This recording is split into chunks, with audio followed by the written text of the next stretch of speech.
Olá, futuros aprovados! Boas-vindas a mais uma análise explicativa aqui do canal Concursos Descomplicados. Hoje, o foco é dominar, de um jeito bem prático e direto, os conceitos iniciais de direito administrativo. Essa é aquela aula estratégica focada na didática de provas, pensada para construir a base e garantir aqueles pontos preciosos no gabarito, sempre com foco no nosso material de estudo oficial. O roteiro de hoje está dividido em 4 partes fundamentais. Vamos passar rapidamente por Estado, governo e administração, depois pelo regime jurídico administrativo, entrar nos princípios expressos, o famoso LIMP, e fechar com os princípios implícitos. E antes da gente mergulhar no conteúdo, um aviso fundamental para quem está acompanhando agora. Usem a seção de comentários aqui embaixo como um verdadeiro fórum de dúvidas. A ideia é interagir bastante, deixar perguntas sobre o material e, claro, ajudar os colegas que também estão estudando. Construir esse conhecimento em conjunto faz toda a diferença na preparação de cada um. Vamos lá, começando pela nossa primeira seção, Estado, Governo e Administração. Primeiro, a gente precisa olhar para o Estado. Ele é essa grande instituição política e social com personalidade jurídica de direito público, certo? E ele tem 3 elementos essenciais: o povo, o território e o governo. O povo é o elemento pessoal, o território é a base física, a área. E o governo? Bom, o nosso material traz uma analogia genial que não dá para esquecer. O governo é como se fosse o motorista do Estado. É o elemento que senta no banco da frente, conduz e dá a direção de toda a máquina. E seguindo essa lógica, se o governo é o motorista dando a direção, a administração pública é o próprio maquinário funcionando no dia a dia. O conceito-chave aqui é que a administração pública é formada pelos órgãos e agentes públicos que, na prática, detêm a função administrativa. São eles que, literalmente, fazem a roda girar. Passando agora para a seção 2, o regime jurídico administrativo. Afinal, o que é esse tal de regime jurídico administrativo? É bem simples. É basicamente a junção de absolutamente todos os princípios e regras do direito administrativo.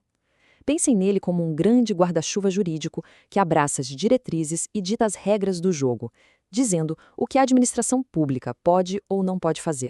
Entrando na seção 3, vamos falar dos princípios expressos, o clássico LIMP. E atenção, porque esse é, de longe, o tópico que mais despenca nas provas, estando listado lá no artigo 37 da Constituição. Aqui, a gente pode ver exatamente onde essas informações estão no nosso material de estudo oficial. Criar essa familiaridade visual com o texto é uma tática excelente para dar aquela tranquilidade e segurança na hora de ler as alternativas da prova. E para não perder ponto de bobeira, a gente tem que usar as âncoras mentais. Memorizar esse acrônimo é regra de ouro, LIMP: legalidade, impessoalidade, moralidade, publicidade e eficiência. Esses são os 5 princípios que estão escritos expressamente, com todas as letras, no texto constitucional. O detalhe bacana sobre o princípio da legalidade é o contraste prático que ele cria. É exatamente aqui que os examinadores adoram armar pegadinhas. Funciona assim: para a administração pública, a regra é dura, ela só atua quando a lei autoriza. Ponto final. Já para os particulares, para os cidadãos comuns, a lógica se inverte. É permitido fazer tudo aquilo que a lei não proíbe. E vale lembrar do subprincípio da juridicidade que a nossa fonte destaca. Ele diz que a administração deve seguir todo o ordenamento jurídico, englobando normas e diretrizes, e não apenas a lei estrita em si. Avançando no acrônimo, temos a impessoalidade. Ela tem 2 frentes principais. Primeiro, a administração precisa ser totalmente imparcial. Segundo, a ação é sempre vinculada ao órgão público, nunca à pessoa do agente. É por isso que a autopromoção é estritamente proibida. O material dá um exemplo perfeito. Se uma ponte nova é inaugurada na cidade, quem construiu foi a prefeitura municipal e definitivamente não o prefeito. A obra é da máquina estatal. Na sequência, vem a moralidade. A exigência aqui é muito clara: lealdade, probidade, decoro e muita honestidade. O exemplo clássico de ofensa brutal a esse princípio é o nepotismo. Ele fere a moralidade de cara, e a impessoalidade logo em seguida. Mas tem um detalhe na nossa fonte que é puro suco de prova. Existe uma exceção em que o nepotismo não se aplica. É o caso de indicações políticas, como um cargo de secretário municipal, contanto que a pessoa indicada tenha competência profissional comprovada para a função, ok? Olhando agora para os 2 últimos princípios expressos. O princípio da publicidade trata do dever de jogar limpo e divulgar os atos administrativos. Só que tem um porém fundamental. Esse princípio não é absoluto.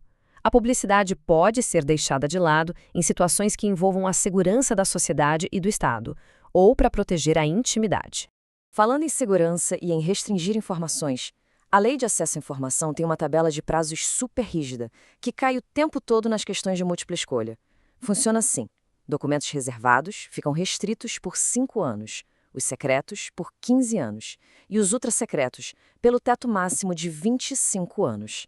É decorar esses números, que é matemática pura, e correr pro abraço. Para fechar a conta do LIMP, a eficiência. A nossa fonte traz uma fórmula maravilhosa e super didática para isso. Eficiência é igual a qualidade somada à economicidade. É fazer bem feito, gastando o mínimo de recursos possível. E o grande contexto histórico que as bancas costumam cobrar é que esse foi o último princípio expresso a entrar no artigo 37. Ele só chegou em 1998, com a Emenda Constitucional 19, bem naquela época em que o Brasil buscava melhorar os serviços públicos. Chegamos à nossa quarta e última sessão, entendendo os princípios implícitos. A grande sacada aqui é perceber que aquele artigo 37 é só uma lista de exemplos, e existem outras regras essenciais operando por trás.